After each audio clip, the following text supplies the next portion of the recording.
So today we're going to talk about acids and bases. This is in chapter 15 of your textbook. We're going to start by doing the application part of this chapter. As you know, in your textbook there's always an application section to begin with. We're going to start with stomach acid. Because the main point or the main job of your stomach is to break down food and kill bacteria, your stomach has a lot of hydrochloric acid in it. That is just plain HCl. It is a very strong acid. Your stomach acid has a pH of about 2.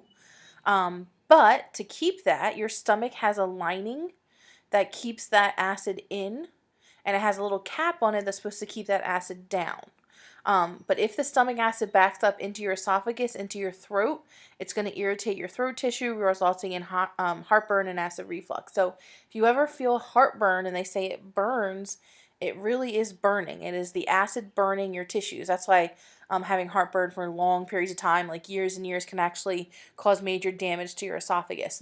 But they have lots of medicines that treat heartburn, and all those heartburn medicines like Tums and Pepcid, all they are is pH of higher than 7. They're kind of on the basic side, and they work to neutralize the stomach acid in those areas. GERD is called gastroesophageal reflux disease. It's a chronic leaking of the stomach fluid. That's when it happens all the time. That's like, they call it chronic heartburn. If you've ever seen the advertisements for like Nexium, Nexium is a pill that you take every day that's supposed to keep that GERD, that chronic heartburn, at bay. So again, you have lots of antacids that cause and neutralize the acid in your esophagus. It kind of helps release bicarbonate ion into your stomach, into your esophageal tract, and that's what's going to break down the acid and neutralize it and make you not feel that acid in your throat anymore. The properties of acids you've probably heard since you were little. They start this very young, where they talk about lemon juice and stuff like that.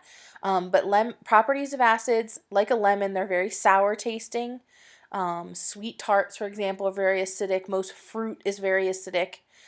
They react with active metals. So if we talk about the reactivity series, anything above hydrogen is going to react with acids. This is aluminum, zinc, iron. Copper, silver, and gold actually do not react with acids as much. What they're going to do is they're going to corrode the metal. So there is such a thing that if you have a strong enough acid, you can take the metal and kind of break it down or damage it or even cut it. So there are such things as acid cutting, kind of laser jets of acid. Or if you've ever heard of etching, acid etching, you can take acids in a computer and it can kind of make a shape on the metal, and it'll degrade the metal at that point, and you're going to get a nice little design in the metal. This is also sometimes what happens with acid rain. It's damaging a lot of the statues in Europe especially. So it damages the statues that are made of the rock, but it's also damaging a lot of their metal statues and buildings. It's going to react with carbonates, producing CO2. So this is what happens again with the marble, baking soda, chalk, acid rain doing things to outside statues. It's going to release the CO2 gas. Remember, carbonate, ion, CO3 always release CO2 gas in the process. They can actually change color of vegetable dyes. The normal test is it turns blue litmus paper red. But we're going to talk about the indicators as well, some other indicators of acidic species. They react with bases to form ionic salts. Again, when you put an acid and a base together, you're going to get a neutralization reaction. They're going to neutralize each other.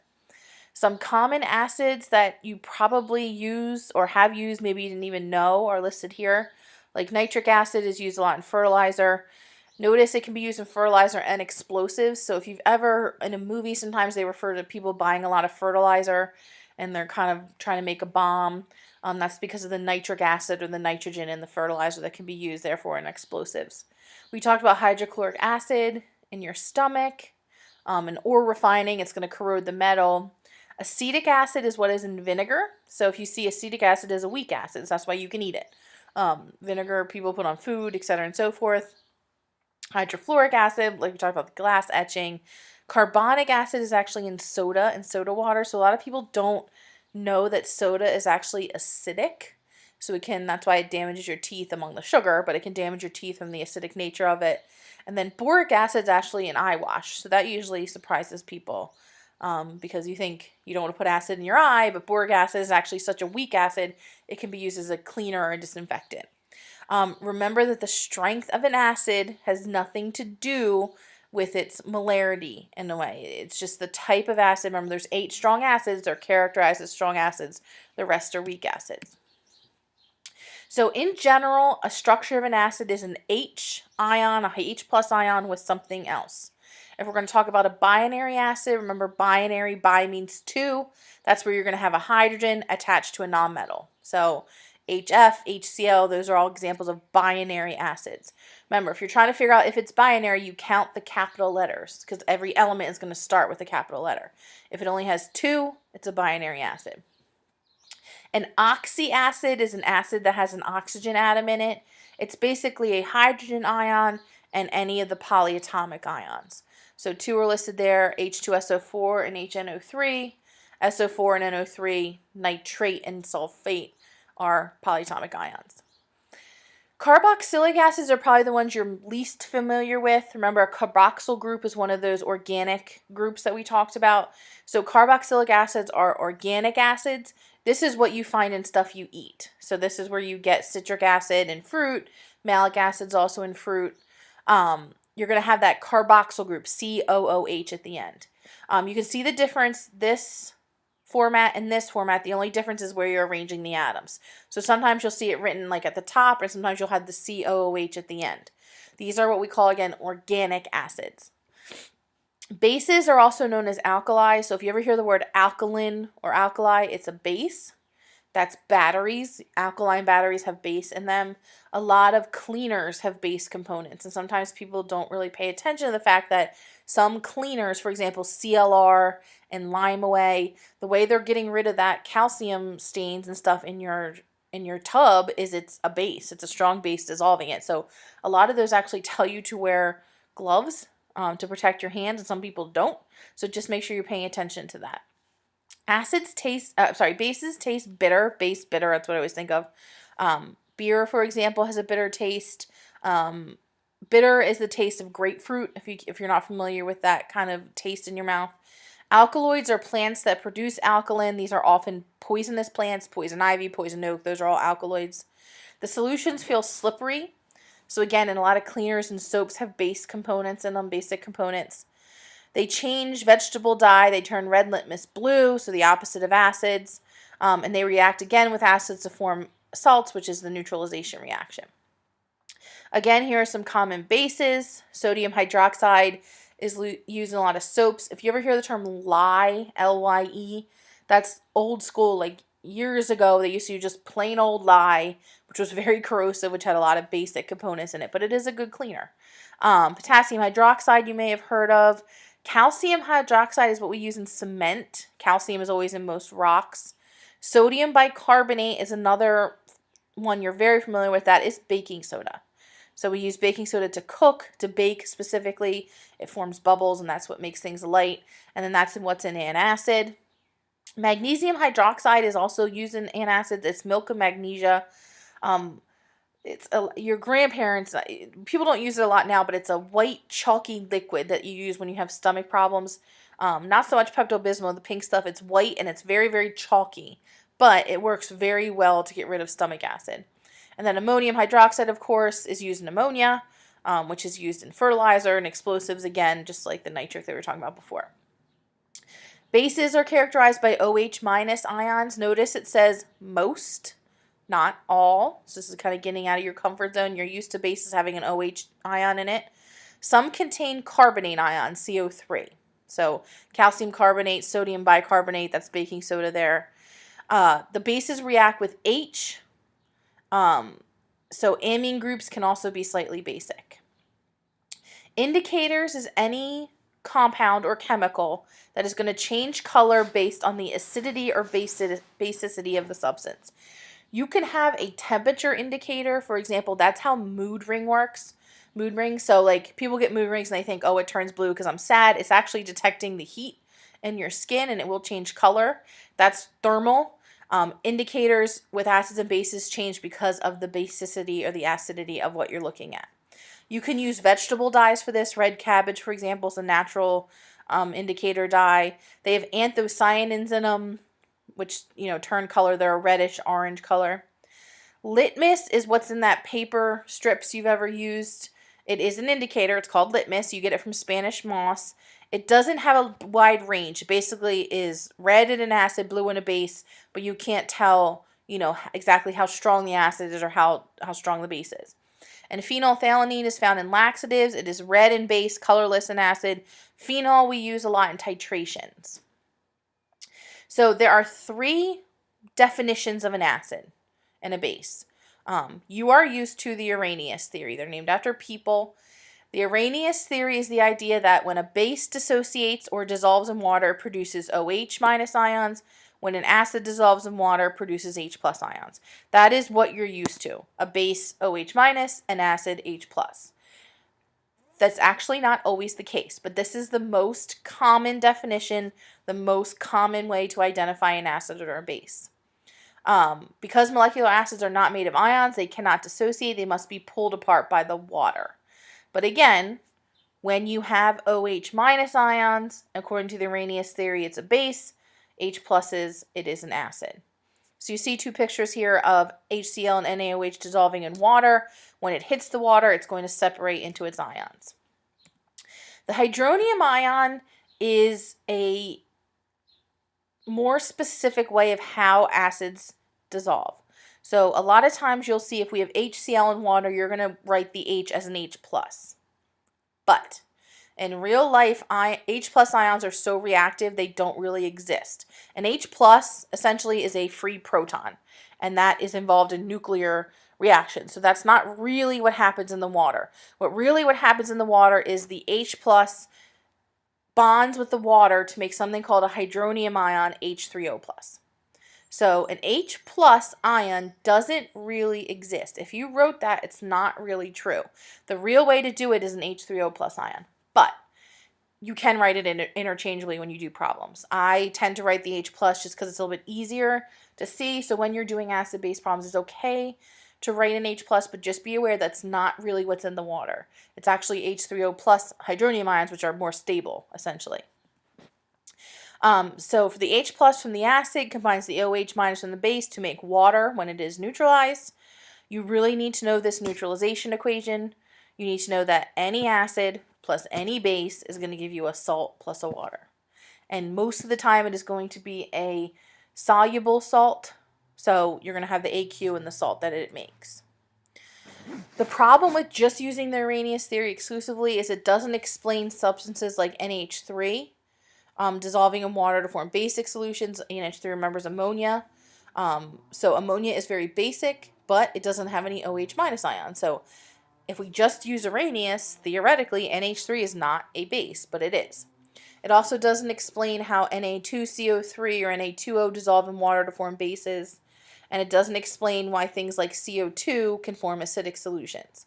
So there are substances that do not have OH minus and do not have H plus exclusively that are acids and bases, which is why we can't stick straight to the Arrhenius.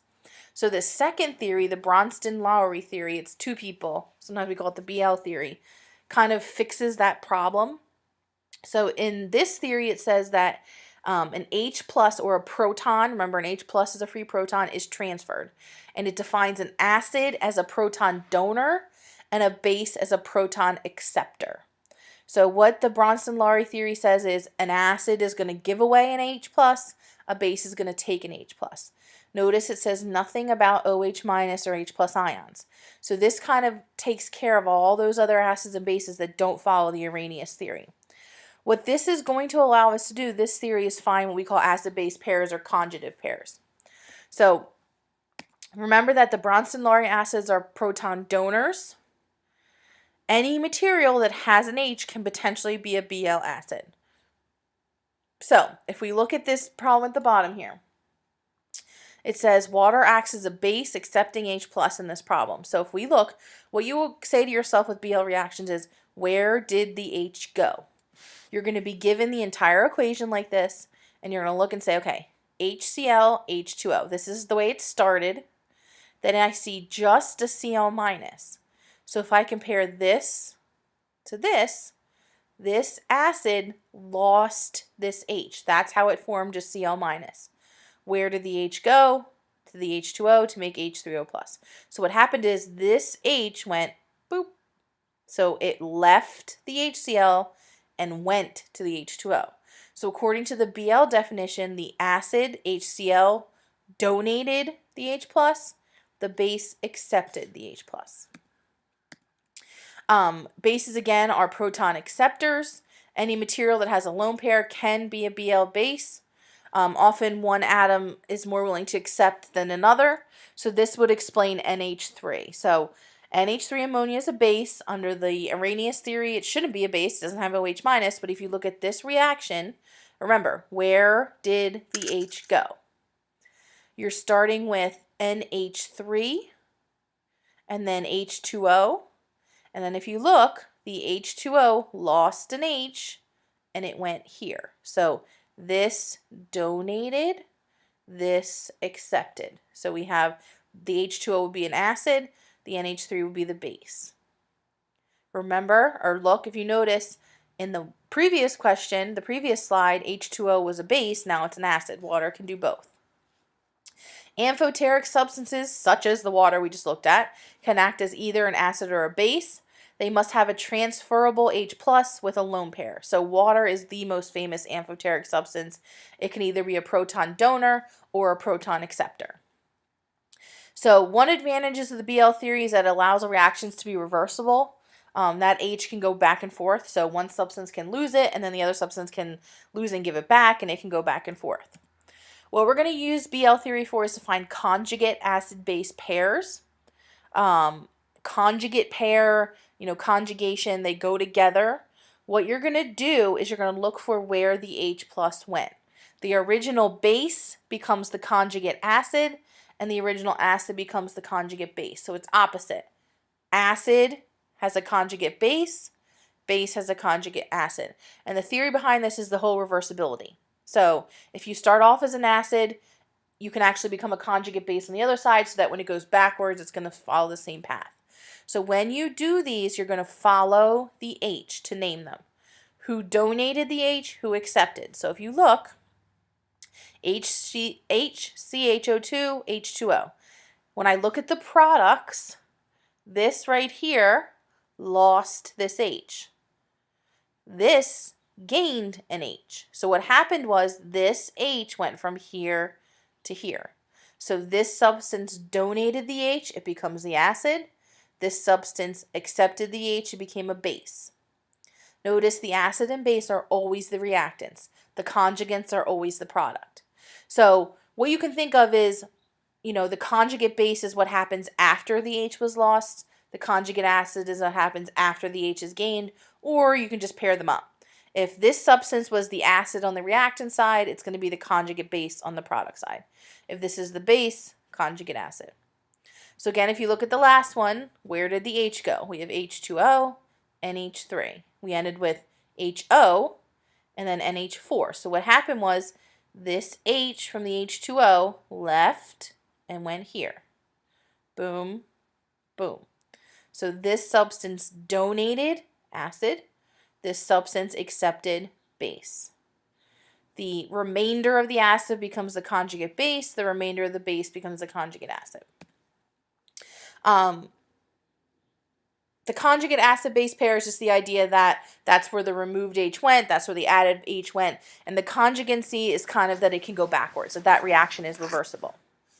So if you want to identify the Bl acid and base, you're going to look at this problem.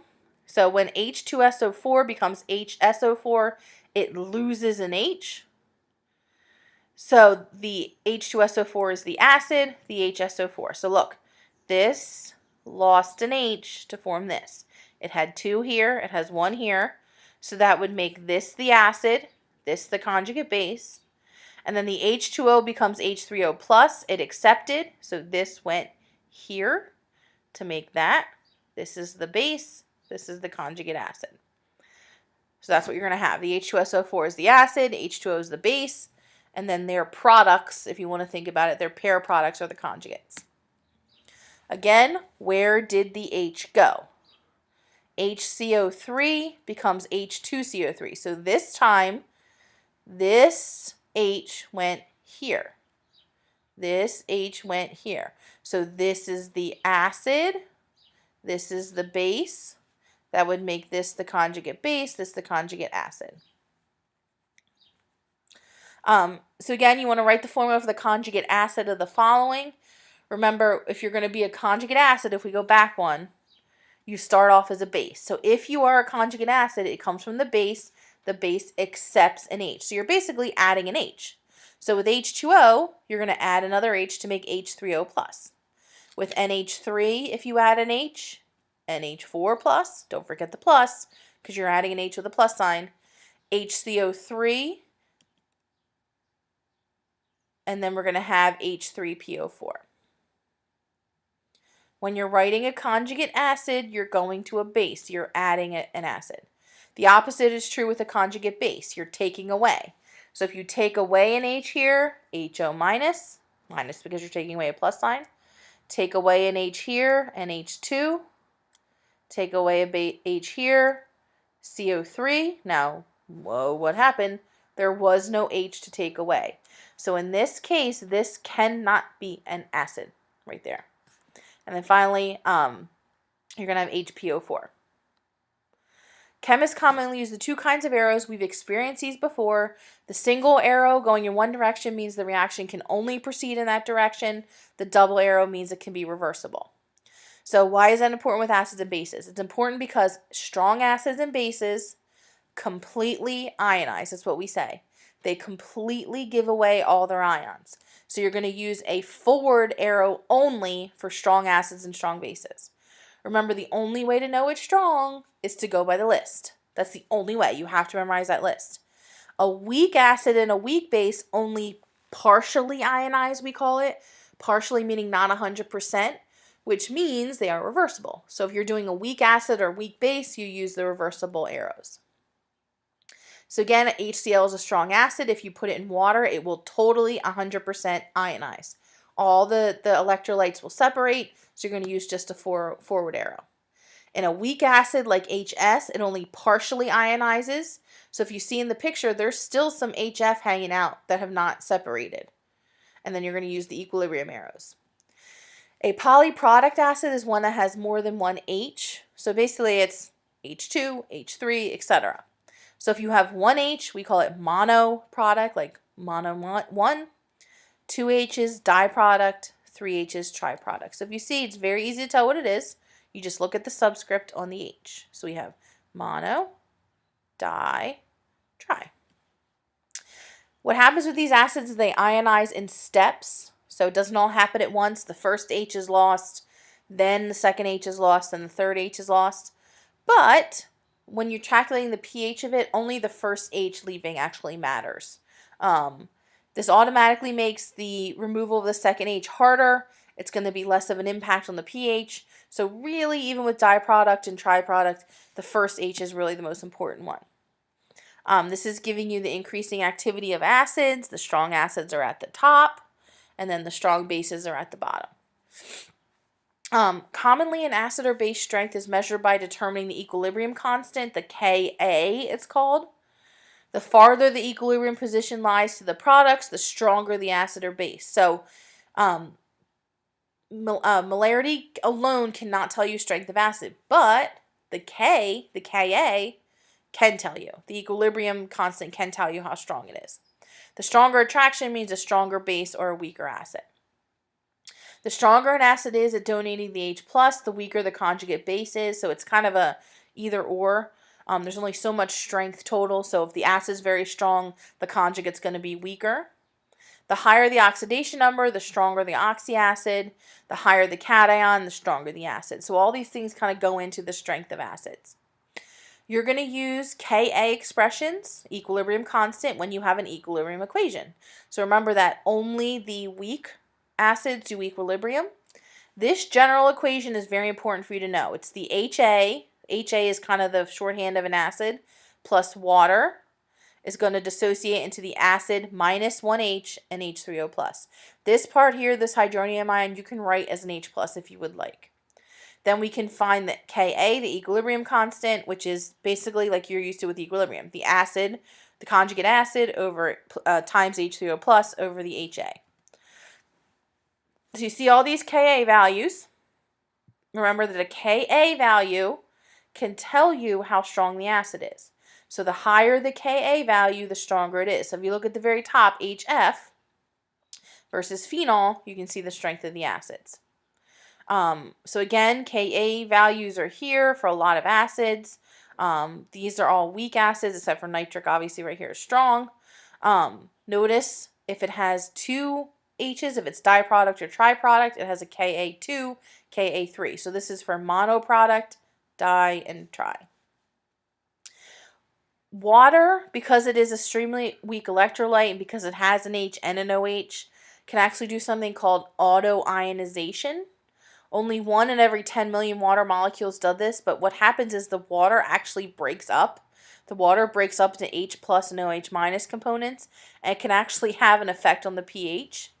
But since the H plus and OH minus are usually equal in water, it's not really going to have a large effect on the pH. It's going to keep the pH neutral of water. The product of H3O plus and OH minus is always the same. We call this the ion product constant, or Kw. So Kw can be used to find Ka or Kb. So if you take H3O plus times OH minus, you're going to get 1 times 10 to the negative 14th, Kw. That is a constant. The Kw for water is always 1 times 10 to the negative 14th. So if you want to find the Ka or Kb, you can use that number to find it. As the H3O plus increases, the OH minus decreases, so they're inversely proportional. All aqueous solutions contain both H3O plus and OH minus. The pH just depends on which one's in greater amounts. So every solution has both. If it's the pH on the acidic side, it has more H plus. If it's the pH on the basic side, it has more OH minus.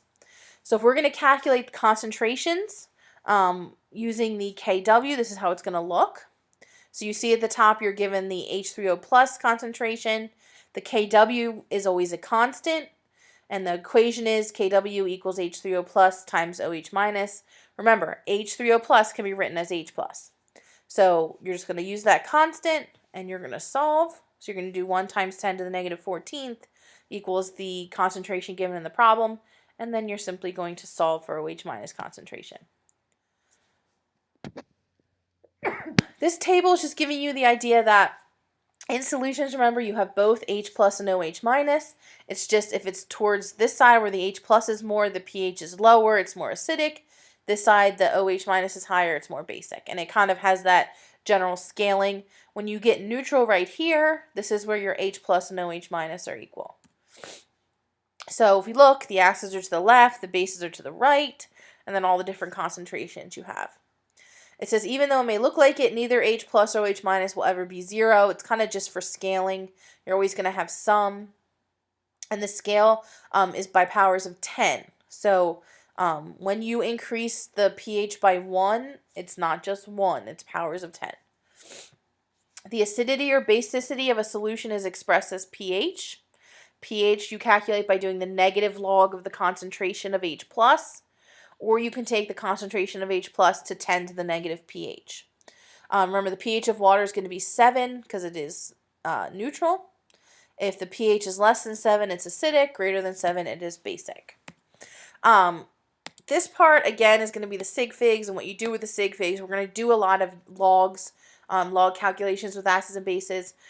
Just remember that the sig figs are the digits after the decimal point. Other than that, I'm not really concerned about this.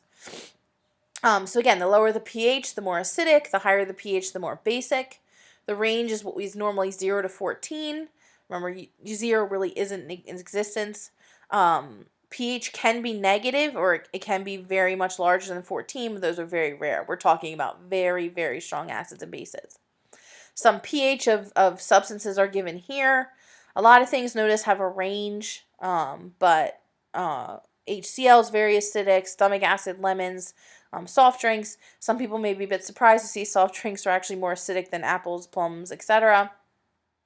Notice human blood has a very finite pH scale, 7.3 to 7.4. If you go either direction there, it can cause really big problems in your body. And then we go all the way to the basic side with ammonia, milk of magnesia, etc. and so forth. So this says calculate the pH at 25 degrees with an OH concentration. It's usually going to give you a temp, but it doesn't really matter with pH. So we know the OH minus concentration. We can calculate from that the H plus concentration using the KW, and then you do pH equals the negative log of H plus.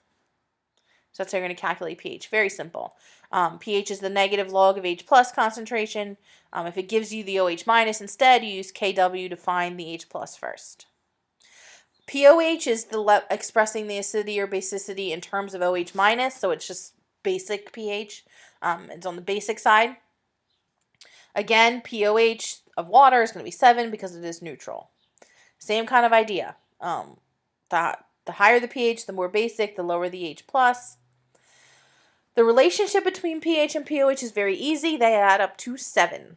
So it's the whole idea that KW, the water constant, is 1 times 10 to the negative 14th. This part in here is showing you how you get that value to be 14. Not really concerned with that if you just understand that pH plus POH should equal 14. What that's useful for is, for example, if you know the pH, you can find the POH very easily. pK or pKa is a weirder constant for figuring out strength of pH. You calculate pKa by doing the negative log of Ka, or of course you can do pKb by the negative log of Kb. The stronger the acid, the smaller the pKa. The reason why you use it sometimes is because of the log, because it kind of is more reference to the powers of 10. So find the pH of a strong acid. There are 2 sources of H3O plus in the solution. You have the acid and then the water. But for a strong acid, the contribution of the water is so negligible that we ignore it. So even though the water is giving some of the H plus into the concentration, it's not really that important. We don't really pay attention to it. For a monoproduct acid, the H plus concentration is equal to the HA of the acid. For polyproduct, remember the first one really does most of the change, so the rest of the ionizations can be ignored. So it's like if you take a bath and you start the bath with very hot water, and you add a lot of ice and it cools down the bath very quickly. If you're going to add more ice, it'll cool it down, but the amount of change is not going to be as great as that first amount of ice. So if you start a bath at 80 degrees, you put a whole lot of ice in it, it may drop to 60 degrees. Well, if you put another bucket of ice, it may drop it to 59 degrees, but it's negligible compared to the first drop. So finding the pH of a weak acid, remember, a little bit different. So if you want to find the pH of a strong acid, you just basically take the concentration of H plus, because we know it's going to all ionize. You just use that whole concentration. For a weak acid, remember, it doesn't completely ionize, and there's also the water involved. So finding the H3O plus is complicated by the fact that the acid only undergoes partial ionization. So you cannot take the concentration of the acid and use that to find the pH, because all of that H plus does not ionize. So calculating this involves a definition of how acidic or basic something is. You need this equation. This is very, very important. You can write it as HA plus H2O, equilibrium arrows, equals A negative plus H plus. That's how I do it instead of H3O plus. What you're going to need for this is your friend and ice chart. So this general equation for a weak acid and water is really important for you to know. HA stands for the acid, water, of course, arrow, conjugate base, or you can think of this as A negative, the anion, plus H plus or H3O plus. These two are interchangeable. I prefer the H plus version, but you can choose what you want. So if we have HNO2 as your acid, it goes there, plus water. Your conjugate's going to be, remember, conjugate's always when the H leaves, so it's just NO2 minus, and then we have H plus. You're going to need ice charts again for this. A little bit more complicated ice charts. So if it starts at 0.2 molar HNO2, that goes in your initial concentration. And remember, 0, 0 for your products. H2O is negligible. We don't really count the H plus and the H2O. The change is always going to be X's with acids. That's kind of the difference between the ice charts you were doing with equilibrium. So you're going to take away a certain amount of the acid, and you're going to add the same amount to the two products. So you solve that with the X's. And then what you're going to use is the Ka expressions to solve for X. This Ka is going to be given to you in problems that you would do on the AP exam. So you would plug in the Ka, so there it is, and then you'd use x's, notice it's x times x over 2 minus x, cross out an x, and then you solve. So this cross out, this negligibly small, when you have a Ka value of 10 times 10 to the negative third or below, what you can do is say that the contribution of this minus is so small it doesn't really matter. And what happens is that helps your math. It helps you have to do FOIL. So if you have 0.2 here and you have a Ka value of times 10 to the negative fourth, it would be 0.2 minus 0.00004. It's not going to change your number a whole bunch. So what we do is we just cross out the x and we say it's negligibly small, don't pay attention to it, and then we solve for x. Remember that once you have x, that goes here and here. It's going to give you the concentrations, and it's going to give you the molarities. If it asks you to solve for pH, remember, pH is the negative log of just the H3O+, so you use the 0.0096, and you get 2.02 as your pH. This is generally what's going to happen for most of these problems. Notice the equation, HA acid plus H2O, conjugate plus H plus or H3O plus. You're usually going to be given an acid concentration 0, 0 for the products. Use X's and then solve using the Ka value that you should be given. Again, X is negligibly small. Plug in, solve. That X is going to be your concentration. And then to get the pH, you take the concentration of the H plus, H3O plus. Percent ionization is just another way to measure the strength of an acid. What it is the molarity of the ionized acid over the initial molarity. So remember, it's part over total. How much actually ionized versus the total amount. How much went into dissolved ions over the total. So if we see here, percent ionization, you're still going to need an ice chart. So we have 2.5, your initial, 0, 0, do your X's. Use Ka to solve, and we get a H3O plus concentration of 0.034. So to get the percent ionization, you take this number, 0.034, over the total beginning, and you get 1.4%. So obviously 1.4% ionized, not a whole lot, which makes it a weak acid. Increasing the initial concentration of the acid results in increased H3O plus at the end, or at equilibrium. Kind of like the same as Le Chatelier's principle. Increasing the initial concentration results in a decreased percent ionization energy. That means that the increase of H3O plus is slower than the increase of the acid. So why does this happen? Basically, according to Le Chatelier, if we reduce the concentration of all components, the equilibrium should shift right to increase the total number of dissolved particles. That would be this way. We can reduce the AQ concentration by using more dilute initial acid. This results in a larger H plus in the dilute system than it would in the initial concentration. Mixtures of acids. This one gets, again, a little bit complicated in finding the pH. In general, you ignore the contribution of the weaker acid. If you have a strong acid and a weak acid, the strong acid provides enough H plus to shift the pH, and you really don't even pay attention to the weak. So if you have a strong and a weak, you only pay attention to the pH of the weak. That's the only the strong. That's the only thing you're gonna pay attention to.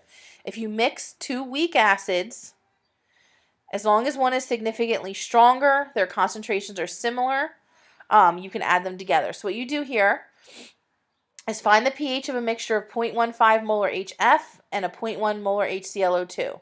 So if you look at the Ka values of HClO2, it is very much smaller than that of HF. So we ignore it. So if you're going to find the pH of two of those and that Ka is very much smaller, you're just going to find the pH using HF. So you see the ice chart with the X's, plug in the Ka, and you're going to get a value of 7.2 times 10 to the negative third. Finding the concentrations and then using the pH, you get 2.14. So most of the time when you mix acids together, you only pay attention to the stronger one. Again, it's like an already cold bath, you add more cold water to it. It's not going to really affect it that much. The stronger the base, the more willing it is to accept the H. Practically all molecules dissociate in OH minus. You're going to have strong electrolytes. Very strong things happen with strong bases. So if you're going to calculate the pH of a strong base, very simple. You're going to do the Kw, find the H3O plus, and then solve for the pH. You actually could solve for the pOH as well and then do 14 minus that number. You're going to get the same result. One thing you do have to pay attention to is this 2. So in 1 mole of BaOH2, there's actually 2 moles of OH minus, which is why at the beginning we multiplied this number by 2. This kind of only happens with bases, so you have to pay attention to those moles of OH minus. Obviously, it is over 7, so the pH is basic. Weak bases follow the same suit as weak acids. They partially ionize. Much less of the OH minus goes into solution. Finding the pH is very similar. You're going to use a Kb instead of a Ka. You're going to use an ice chart, though. So we have the pH of NH3, 0 zeros, use your X's. This time you're going to be given a Kb value that you plug in. X is very small. And then you solve for the concentration. Now this is going to give you the concentration of OH minus. So you have 2 options here. You can solve for the pOH and then do 14 minus that. Or you can use Kw and find the H plus concentration and solve pH from there. It really depends. You're going to get the same number. It depends on what you're comfortable with. Some salts are water soluble and can actually be slightly basic or slightly acidic. It's an acidic salt or a basic salt. The way you tell what it is you say this. If I would combine this salt with H plus, or if I would combine this salt with OH minus, what kind of acid or base would it make? So what I look at is when you look at NaHCO3, if you take the Na plus and you combine it with OH, it would make NaOH. That is a strong base. If I take HCO3 minus and I put it with an H, it makes a weak acid. So see how if you have a strong base and a weak acid, this is going to be basic. If you do the same thing with NH4. NH4 plus, the conjugate would be a weak base, NH3. If you take the Cl minus and add an H, it becomes HCl. So HCl, the stronger acid, makes it more acidic. So again, you split the salt into ions and you combine it with an H plus, combine it with an OH minus. If it forms a strong acid, strong base, it's going to tell you what kind of salt it is. Every anion can be thought of as a conjugate base. Therefore, every anion can potentially be a base, a negative, HA, etc. The stronger the acid is, the weaker the conjugate base. Remember that. There's only so much strength, so the stronger the acid, the weaker the conjugate. So use the table to determine if the given anion is basic or neutral. What you're going to look at is the conjugate.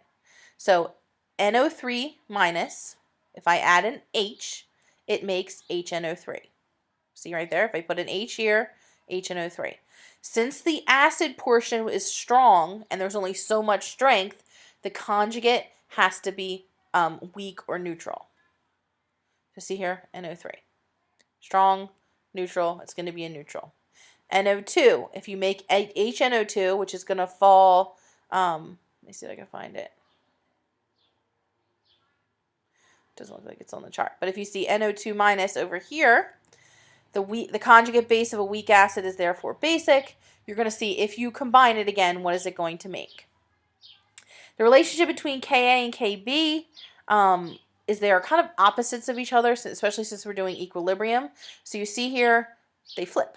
That's really just kind of the basis with each other. These 2 general equations are really important for you to know. This is a weak acid, this is a weak base equation. You should have these down in your head. HA plus H2O, equilibrium A minus H3O plus. And then also A minus plus H2O, HA, OH minus. When you add the equations, you multiply the K's. So you would get a Ka times Kb is going to give you Kw. If you just know this part, that's fine. If you just understand that Ka times Kb is going to give you Kw. What this allows you to do is if you need the Ka, you need the Kb, but you only have the other one, you can calculate. So now we're looking at another ice chart problem, NaCHO2. We know the initial concentration, use our X's, but here's the issue. NaCHO2 is actually in the solution. Ka times Kb, to give you Kw, you need to solve for the Kb to be 5.6 times 10 to the 11th. Usually you're only given Kas, so if you need the Kb, you have to solve for it. Then you plug it in from your ice chart values, solve for X. X is going to give you the OH minus concentration, and again, when you're given OH minus concentration, you have two choices. You can solve for the POH and then do 14 minus that number, or you can do the KW, solve for H plus concentration, and then get the pH. It's very dependent on what you prefer. Polyatomic cations can be weak acids. They can be thought of as conjugates. So therefore, some cations can potentially be an acid itself. Same idea. The stronger the base, the weaker the conjugate. There's only so much strength. So if you have a very strong base, the conjugate is going to be weaker. The cation that is the counter ion is neutral. The cation that is the conjugate of a weak base is acidic. Cations of small, highly charged metals are weakly acidic. This is basically 1A and 2A alkali metals and alkali earth metals. Cations are what we call hydrated. They have H pluses added to them. This is getting into very complex ions. Remember I told you they're not really going to talk about that as much. So determine if the cation is acidic, basic, or neutral. You look at what the conjugate would be. The conjugate acid of a weak base. So if you add the H to it, the OH minus to it, is going to be a weak base, so that is acidic. Ca, if you add OH to it, it's going to give you a strong base, therefore it's neutral. Cr, if you add OH to it, is going to be a highly charged metal, therefore it's going to be acidic. So if the salt cation is a strong base and the anion is the conjugate base of a strong acid, it will form a neutral solution. Again with the salts, what is it going to form? What is it going to look like when you add H plus and OH minus? Same idea. If the salt of a conjugate acid is weak and the other one's strong, it's going to take on the strong. So, neutrality. If the conjugate acid of a weak base is a weak acid, then the relative strengths are going to be equal, and therefore it will be acidic. So what you're going to look at is what would it form if you split it in half? So SrCl2, split it in half. You're going to have Sr2 plus Cl minus. So SrOH2 would be your base, HCl would be your acid. So SrOH2 is going to be a strong base, HCl is going to be a strong acid. So what's going to happen when you compare them is it will be neutral. With AlBr3, AlOH, HBr. Al3 plus is highly charged. You're going to get a weak acid. HCl will be a strong acid. So then the solution will be more acidic. Because you have a weak acid with a strong acid, it's going to be on the acidic side. If you look here, very complex compound. The CH3NH3 plus is going to be a weak base. NO3 minus is going to be a strong acid, so it's going to be acidic because you go with the stronger side. NaCHO2, Na plus would be NaOH, a strong base. CHO2 would be a weak acid, so it's going to be on the basic side. NH4F, NH4 plus, weak base, NH3.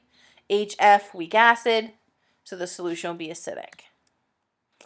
Remember, for polyprotic acids, they ionize in steps. You do A1 first, then A2, then A3. Generally, the difference in values is so great that the second and third don't really matter. So when you do polyprotic acid calculations, you're really only going to pay attention to the pH for the first one.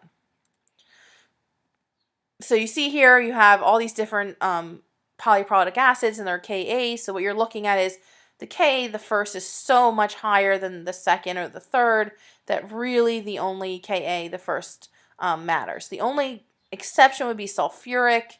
You see that the Ka1, because it's so strong, the first Ka and the second Ka are equally strong. You probably should do both there. So you see, find the pH of H2SO4. So if you were going to do it sequentially, you take your little equation. There's your ice chart. You use your Ka. Now this time, because the Ka is so big, you can't say X is negligibly small. So this is where you have to do an equation where you define the X squared plus Mx plus B equation. These are a little bit more difficult. You have to, if you have the quadratic formula in your calculator, please feel free to use it. If you remember how to do the quadratic by hand, more power to you, but you probably should get that quadratic formula in there. So you have negative 0.027 or 0.005. Obviously, the negative isn't going to help. So your x is going to be 0.005. You're going to solve for the H plus concentration.